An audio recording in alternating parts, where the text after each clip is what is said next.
po si June Foronda. Isa po ako trained healthcare worker at nandito po ako ginoo para i-perform ang basic hand washing. Meron po ako dito sabon at meron din po akong malinis at tuyong pamunas. Okay? So, kapag po magpe-perform ng basic hand washing, kailangan po nating buksan ang faucet. Buksan ang faucet, hinawakan ko, ibig sabihin, hindi ko alam kung malinis ito. So ngayon, saang bahagi ng kamay mo ang mas malinis na? Ang siko na po. Naintindihan kasi hinawak mo na siya. So kailangan ay basagin or you need to wet the hand.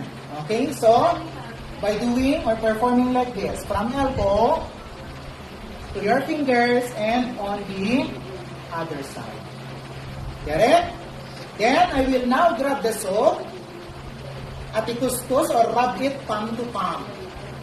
Okay? And I will now perform the basic hand washing. Okay? Palm to palm. Continuous flowing hand.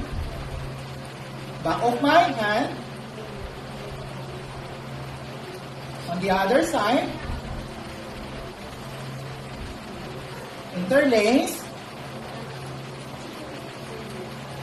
Interlock. Rubbing my thumb on a rotational manner and on the other side. My fingertips on my palm. Even on the other side.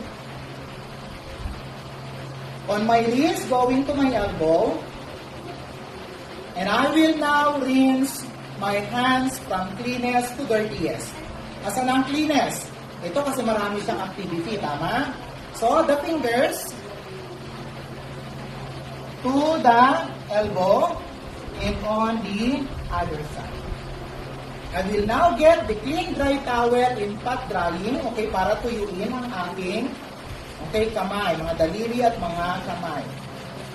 Using this towel or gamit ang bimpo in turning off the faucet. Dear assessor, thank you very much. Na-perform ko na po ang basic hand washing. Okay, cut.